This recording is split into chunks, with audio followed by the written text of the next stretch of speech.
Hello students, आज हमारा BCA second semester के स्टूडेंट्स के लिए सब्जेक्ट चल रहा है digital electronic and computer organisation.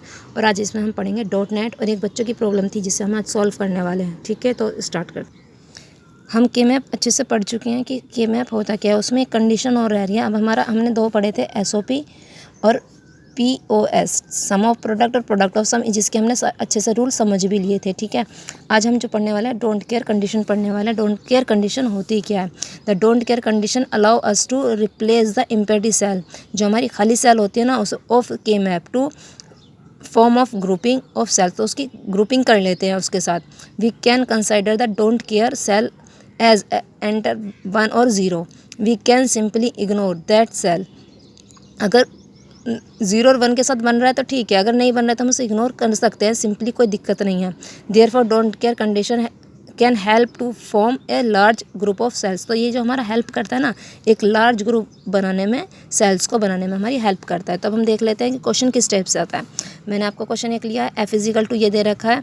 ठीक है, इसमें यहाँ पर डिजिट दी हुई हैं एंड डोंट केयर भी दे रखा है, एक कंडीशन जो हमें डी लगा के दिया हुआ है। ठीक है, ये आपका एग्जाम में स्टेप से आएगा।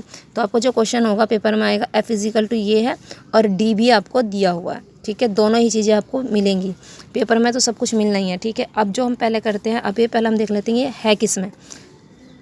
ये लगा हुआ है यहाँ पर, तो इसका मतलब भी किस में है? सम ऑफ प्रोडक्ट में। ऐसे आप पता लगाओगे पहले कि आपको पता कैसे चलेगा, सम ऑफ प्रोडक्ट है। ठीक है, तो आपको ये सब पता चल गया समेशन से। एसओपी ये क्या है? हमारा सम ऑफ प्रोडक्ट है। तो अब हमें इसमें क्या फिल करने हैं? 1 फिल करना है। तो ये समझ में आ गया। तो अब आप अगर एक काम भी करें, आपको अगर दिक्कत हो कि समझ में ना रहा हो कि कौन सी डिजिट कहाँ पर भरनी है, तो आपको ना फिल करनी है, तो आपको एक चीज़ छोटी सी लिख लेना, या तो आप पेपर में पेंसिल से लिखना। पेन से लिखोगे तो दिक्कत हो जाएगी क्योंकि आप रब नहीं कर पाओगे। और आपको माइंड में भी रखना चाहिए कि हमारी डिजिट इसमें चलती कैसे गिनती, जैसे मैंने बताया 0 1 2 3 4 5 6 7 8 9 10 11 12 13 14 15। अगर किसी बाई चांस किसी समझ में ना आए आपको, अगर आपको बाई चांस समझ में ना आए कि ठीक है ना, कि आपको फिल क्या मतलब कि कहाँ पर वैल्यूज़ फिल करनी है। अगर आपने यहाँ पर वैल्यू करनी 0 पे थी और आपने 1 पर फिल कर दी, तो आपका पूरा क्वेश्चन गलत हो जाएगा। इसलिए आपको ये जो फिल करने हैं ना, बहुत ही तरीके से फिल करने हैं। तो आप चाहे पेंसिल से लिख सकते हैं इसको, या पेन से लिख सकते हैं, या अपने माइंड में रख सकते हैं, वो आपकी इच्छा है। लेकिन जहाँ पर बोला है वैल्यू वहीं फिल होनी है, तभी आपका क्या बनेगा, आपकी ये ग्रुपिंग अच्छे से बन पाएगी। अदरवाइज़ आपकी ग्रुपिंग गड़बड़ हो जाएगी, और ग्रुपिंग गड़बड़ हुई तो आपका क्वेश्चन ही पूरा गलत हो जाएगा। ठीक है, आपका वो आंसर नहीं आ पाएगा जो आंसर आना है। तो अब हम चलते हैं। तो हमने पहले ये भर लिया 1 1। ठीक है, 2 यहाँ पर कुछ नहीं है, 3 7, देखो 7 कहाँ पर, 6 यहाँ पर 7, फिर 11 11 और फिर 15। ठीक है, ये तो हमारी बात हुई इसकी। अब हम डोंट केयर पर जाते हैं, 0 पर, 2 पर और फिर हमारा 5 पर। ये भी इसमें हम क्या करते हैं, क्रॉस ही लगाते हैं। ठीक है, अब इसकी जो ग्रुपिंग हो सकती है, देखो आपने पता है 0 की ग्रुपिंग 0 से होती है, 1 की ग्रुपिंग 1 से होती है, लेकिन x की जो है वो 0 से भी होती है और 1 से भी होती है, लेकिन x की हम ग्रुपिंग नहीं करते हैं। ठीक है, इस बात को आप ध्यान रख सकते हैं। अब इसमें हम आ गए। अब हमें ज़्यादा से ज़्यादा पेयर बनाने हैं। ठीक है, मतलब डिजिट ये जो हमारी संख्या है, ज़्यादा से ज़्यादा ग्रुपिंग हमारी ज़्यादा से ज़्यादा हो, आपको ये याद रखना है। तो आप पहले तो ये 4 ले लेंगे, तो ये बन गया मेरा पहला। आप ऐसे भी लिख सकते हो, तो आपको पता चल जाएगा कि मेरी एक्चुअल में मेरी संख्या ये जो है आने कितने हैं। एक तो ये बन गई मेरी ग्रुपिंग, एक मेरी 4 नंबर की ये बन गई। आप इसे ऐसे भी कर सकते थे कि इसे, क्योंकि यहाँ तो देखो ओवरलैपिंग हो रही है, ऑलरेडी बन चुका था, अब फिर हमने बना दिया। तो आप ये भी सोच रहे होंगे कि हमने इसमें क्यों ना बना दिया, ये फिर अलग ही हो जाता। लेकिन हमें क्या करना है, लार्ज से लार्ज बनानी है।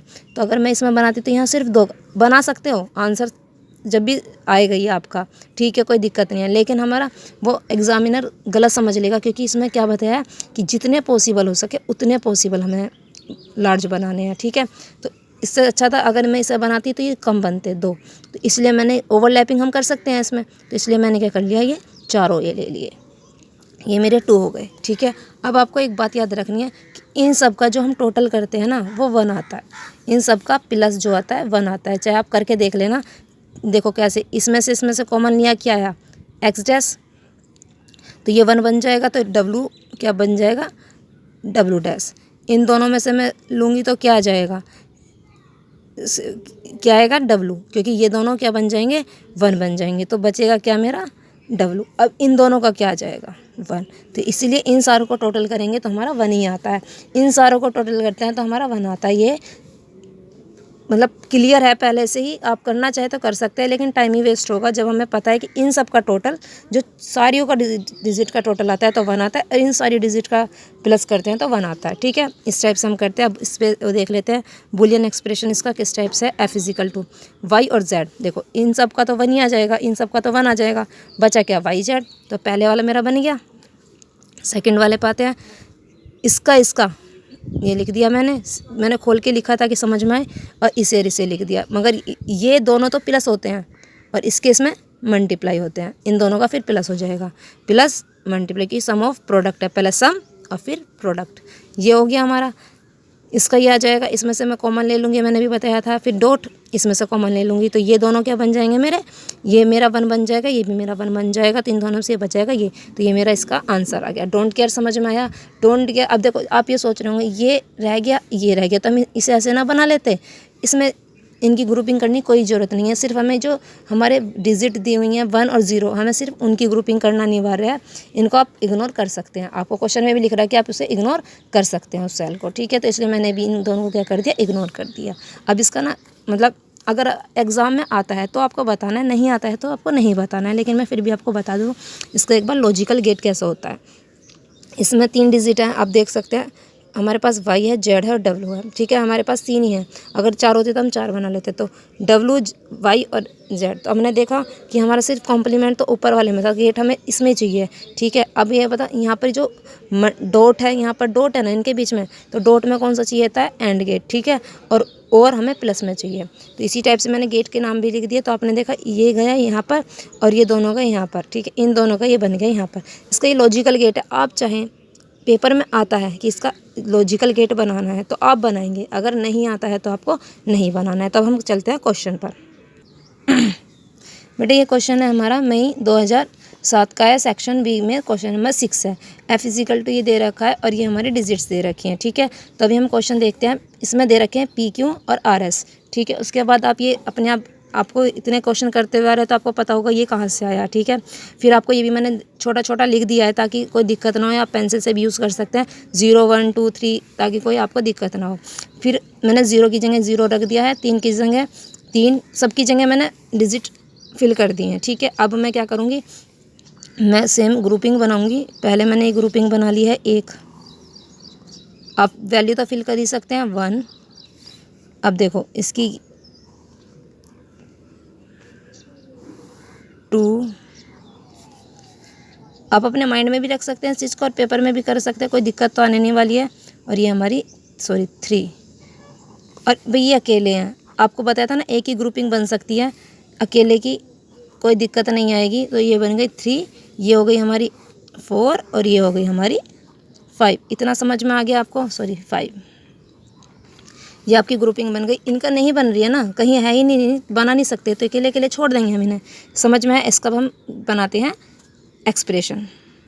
देखो पहला है ना, ये पहला, इसकी क्या आएगा, RS ही बचेगा बस, क्योंकि ये सारे क्या हो जाएंगे, 1 हो जाएंगे। ठीक है, सेकंड वाला क्या है हमारा ये, तो इसमें क्या है P और Q, और यहाँ पर इन दोनों का करेंगे तो क्या आ जाएगा, RS + RS प्लस। ठीक है, फिर इन दोनों की ग्रुपिंग करनी है। तीसरे वाला कौन सा है हमारे, इनका तो हो गया, फिर इनका बनेगा, इसमें भी यही आएगा PQ, और ये दोनों तो बना दिए हमने RS, और अब बनेंगे RS + RS। ठीक है, इतना समझ में आया। अब ये तो अकेले ही हैं भाई, तो इन्हें अकेले बना दो, PQ RS प्लस। ठीक है, सॉरी गलती हो गई, वो 5 था लेकिन मैंने 4 बना दिया। ऐसी कोई दिक्कत नहीं है, आप कर सकते हैं। सॉरी डैश नहीं है यहाँ पर, ये PQ है, सिंपल है, PQ और प्लस और RS। ठीक है, इतना समझ में आया। ठीक है, अब इसका क्या, इसे तो मैं ऐसे लिख दूँगी, RS को तो मैं कुछ कर नहीं सकती, इनमें से मैं कॉमन ले लूँगी PQ, इसमें से क्या कॉमन आ जाएगा, जो सेम है, S R dash plus R. इसी टाइप से मैं इसमें सब में कौन देखा आपने, सारा कॉमन ले लिया। अब क्या, ये दो इनकी जगह क्या लिख दूंगी मैं, R dash plus R is equal to 1 और S plus S dash is equal to 1। ठीक है, तो आपको समझ में आया, R S P Q R S. ठीक है, इस स्टेप से ये आपका क्वेश्चन हो जाएगा, ये आपका आंसर आ जाएगा। इसमें लॉजिकल गेट नहीं बोले थे बनाने के लिए, यहीं पर ये आपका आंसर आ जाएगा और ये आपका फिनिश हो जाएगा। ठीक है, थैंक यू। अगर कोई प्रॉब्लम हो तो आप पूछ सकते हैं और हम मिलते हैं फिर नेक्स्ट क्लास में। Thank you.